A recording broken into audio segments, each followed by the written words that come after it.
ବଡ଼ ଦେଉଳ ଭିତରେ ଘଟିଛି ଏକ ବଡ଼ ଚମତ୍କାର। କେମିତି ସେବାୟତଙ୍କୁ ପ୍ରତ୍ୟକ୍ଷ ଦର୍ଶନ ଦେଇଥାନ୍ତି ମହାପ୍ରଭୁ ଜଗନ୍ନାଥ, ଆସନ୍ତୁ ଜାଣିବା। ଆପଣ ଯଦି ଜଗନ୍ନାଥଙ୍କର ଭକ୍ତ ହୋଇଥାନ୍ତି, ଜଗନ୍ନାଥଙ୍କୁ ଭଲ ପାଉଥାନ୍ତି, ତେବେ ଆଜି ଆପଣଙ୍କୁ ଶ୍ରୀମନ୍ଦିର ଭିତରେ ଘଟିଥିବା ଏକ ଚମତ୍କାର ଘଟଣା କହିବାକୁ ଯାଉଛୁ। ମହାପ୍ରଭୁଙ୍କ ପ୍ରତି ଯଦି ଆପଣମାନଙ୍କର ବିଶ୍ୱାସ ଥାଏ, ତେବେ ଏହା ଆପଣଙ୍କୁ ସତ୍ୟ ନିଶ୍ଚିତ ଲାଗିବ। ପ୍ରକୃତରେ ଏହା ହେଉଛି ଏକ ସତ୍ୟ ଘଟଣା ଉପରେ ଆଧାରିତ। କଳିଯୁଗରେ ଦାରୁବ୍ରହ୍ମ ରୂପରେ ପୂଜା ପାଉଥିବା ଜଗତର ପାଳନକର୍ତ୍ତା ଶ୍ରୀ ହରିନାରାୟଣ ବଡ଼ ଦେଉଳର ରତ୍ନ ସିଂହାସନରେ ବସି କିଭଳି ମାନବୀୟ ଲୀଳା କରୁଛନ୍ତି, ଜାଣିଲେ ଆପଣମାନେ ଆଶ୍ଚର୍ଯ୍ୟ ହେବେ। ଆପଣ ଥରେ ଚିନ୍ତା କରନ୍ତୁ, ଟିକେ ସମୟ ଭାବନ୍ତୁ, ଯଦି ଆପଣଙ୍କ ସାମ୍ନାରେ ମାତା ଲକ୍ଷ୍ମୀ ପ୍ରକଟ ହୋଇଯିବେ, ତେବେ ଆପଣ କ'ଣ କରିବେ? ଏମିତି ଏକ ଘଟଣା ଘଟିଛି ମାତା ଲକ୍ଷ୍ମୀ ମନ୍ଦିରର ସୁଆରଙ୍କ ସହିତ। ଶ୍ରୀମନ୍ଦିରରେ ମହାପ୍ରଭୁଙ୍କର ନୀତି ସରିଲା ପରେ, ତିନି ଠାକୁର ଖାଇ ପିଇ ସାରିଲା ପରେ ମା ଲକ୍ଷ୍ମୀ ସାନ୍ତାଣୀ ନିଜ ରୋଷେଇ ନିଜେ କରିଥାନ୍ତି। ଆମ ଓଡ଼ିଆ ଘରର ପରମ୍ପରା ହେଉଛି ଆଗ ପରିବାରର ସମସ୍ତଙ୍କୁ ଖାଇବାକୁ ଦେବା, ଆଉ ତାପରେ ଖାଇବା। ଯଦି ଘରେ ବୋହୂଟିଏ ଥାଏ, ତାହେଲେ ତାର ପରିବାରର ସମସ୍ତ ସଦସ୍ୟଙ୍କୁ ସେ ପ୍ରଥମେ ଖାଇବାକୁ ଦେଇଥାଏ। ସ୍ୱାମୀ, ଶାଶୁ, ଶ୍ୱଶୁର ସମସ୍ତଙ୍କୁ ଖାଇବାକୁ ଦେଇ ସାରିଲା ପରେ ତାପରେ ଯାଇ ସେ ଖାଇଥାଏ। ଏହି ପରମ୍ପରାକୁ ବଜାଇ ରଖିଛନ୍ତି ମାତା ମହାଲକ୍ଷ୍ମୀ।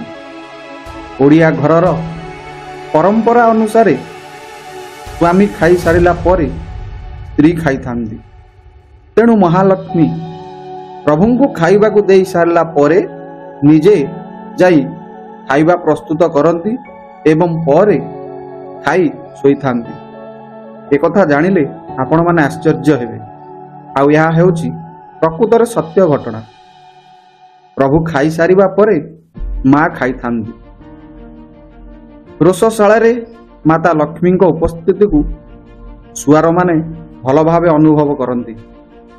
ଆଉ ଆପଣମାନେ ଏକଥା ମଧ୍ୟ ଜାଣିଥିବେ, ବଡ଼ ଦେଉଳ ଭିତରେ ଯାହା ବି ରୋଷେଇ ହେଉଛି, ସେସବୁ ମହାଲକ୍ଷ୍ମୀ ହିଁ ମହାପ୍ରଭୁଙ୍କ ପାଇଁ ରୋଷେଇ କରିଥାନ୍ତି।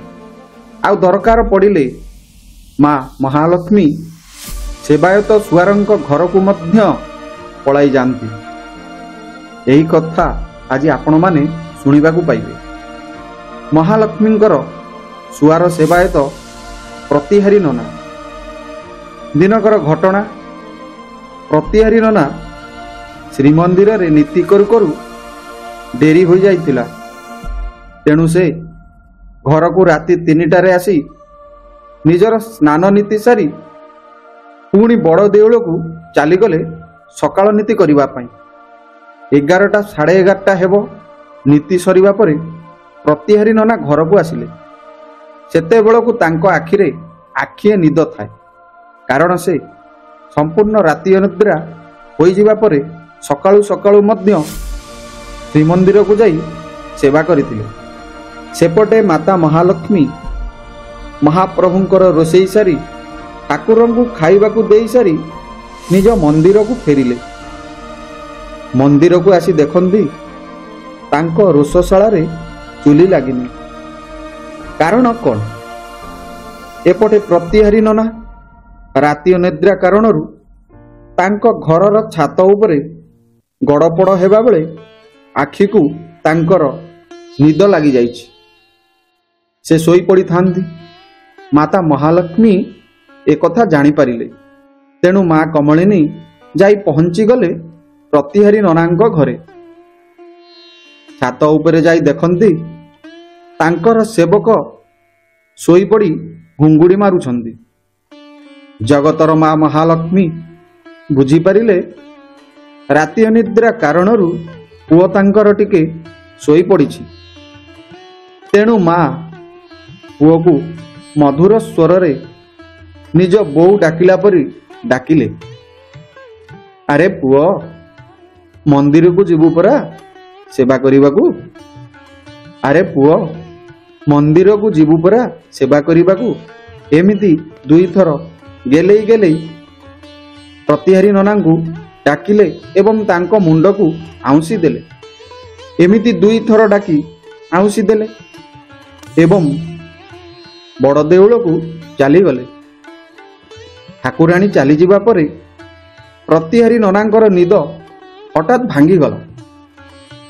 ସେ ଉଠିପଡ଼ି ଦେଖିଲେ କେହି ତ ନାହାନ୍ତି। କିଏ ମୋତେ ଡାକୁଥିଲା? ଆଶ୍ଚର୍ଯ୍ୟ ହୋଇଗଲେ। ଏମିତି ଲାଗୁଥିଲା ମୋ ମୁଣ୍ଡକୁ କିଏ ଆଉଁସି ଦେଇ କହୁଛି, ଆରେ ପୁଅ, ସେପଟେ ତୋର ସେବା ଡେରି ହୋଇଯାଉଛି। ପ୍ରତିହାରୀ ନନା ଏପଟ ସେପଟ ଦେଖିଲେ, କେହି ତ ନାହାନ୍ତି। କିଏ ମୋତେ ଡାକୁଥିଲା?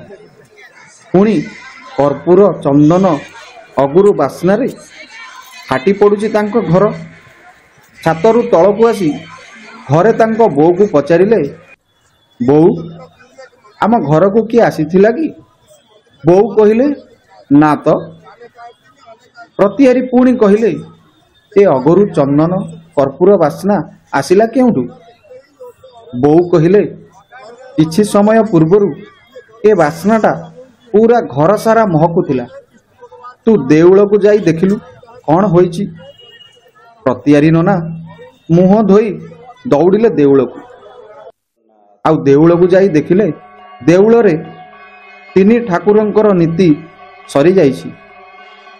ପ୍ରଭୁ ଖାଇ ପିଇ ଶୋଇଲେଣି। ତେଣୁ ମାତା ଲକ୍ଷ୍ମୀ ସାଆନ୍ତାଣୀ ମୋତେ ନିଦରୁ ଉଠାଇବା ପାଇଁ ଘରକୁ ଯାଇଥିଲେ। କାରଣ ଚୁଲି ଲାଗିଲେ ମାତା ରୋଷେଇ କରିବେ ତାଙ୍କ ପାଇଁ। ଏଥର କଥାଟା ସ୍ପଷ୍ଟ ହୋଇଗଲା। କାଳେ ମାର ରୋଷେଇରେ ବିଳମ୍ବ ଘଟିବ, ତେଣୁ ମା ଲକ୍ଷ୍ମୀ ଠାକୁରାଣୀ ତାଙ୍କ ଘରକୁ ଯାଇ ତାଙ୍କ ମୁଣ୍ଡକୁ ମା ପରି ଆଉଁସି ଦେଇ ଡାକୁଥିଲେ। ତେଣୁ ପ୍ରତିହାରୀ ନନା ମାଙ୍କୁ କ୍ଷମା ମାଗିଲେ ନିଜର ଭୁଲ ପାଇଁ। କହିଲେ, ମା, ରାତି ଅନିଦ୍ରା କାରଣରୁ ମୋ ଆଖି ଟିକେ ଲାଗିଯାଇଥିଲା। ଆଉ କେବେ ଏମିତି ଭୁଲ ହେବ ନାହିଁ। ତୁମେ ମୋ ମା, ଜଗତର ମା। ମୋ ଘରକୁ ଆସି ମୋତେ ନିଜ କାର୍ଯ୍ୟ ପାଇଁ ଉଠାଇଲ। ତୁମେ ଧନ୍ୟ ମା, ତୁମେ ଧନ୍ୟ। ଧନ୍ୟ ତୁମର ମାନବୀୟ ଲୀଳା। ଏତିକି କହି ମାଙ୍କ ପାଦ ତଳେ ମୁଣ୍ଡିଆଟେ ମାରିଦେଲେ। ଆଉ ତାପରେ ସେଠାରେ ଏକ ଚମତ୍କାର ଘଟଣା ଘଟିଲା। ମାଙ୍କ ମସ୍ତକରୁ ଗୋଟିଏ ଫୁଲ ଖସି ପଡ଼ିଥିଲା ଆଉ ପ୍ରତିହାରୀ ନନାଙ୍କ ଠିକ୍ ମୁଣ୍ଡ ଉପରେ। ପ୍ରତିହାରୀ ନନା ଖୁସି ହୋଇଗଲେ। ଜଗତ ଜନନୀ, ଭକ୍ତ ପ୍ରିୟା ମା କମଳିନୀ ସେବକକୁ କ୍ଷମା କରିଦେଲେ। ନିଜର ବଡ଼ପଣ ଦେଖାଇଲେ। ସେହି ସେବକଙ୍କ ନାଁ ଥିଲା ଗଙ୍ଗାଧର ପ୍ରତିହାରୀ। ତେଣୁ ଶ୍ରୀକ୍ଷେତ୍ର ହେଉଛି ମା ଲକ୍ଷ୍ମୀ ମାତାଙ୍କର କ୍ଷେତ୍ର। ଏଠି ସେ ପ୍ରତ୍ୟକ୍ଷ ବିରାଜମାନ କରନ୍ତି ଏବଂ ମାନବୀୟ ଲୀଳା କରିଥାନ୍ତି, ଯେଉଁଭଳି ସଂସାରରେ ହୋଇଥାଏ।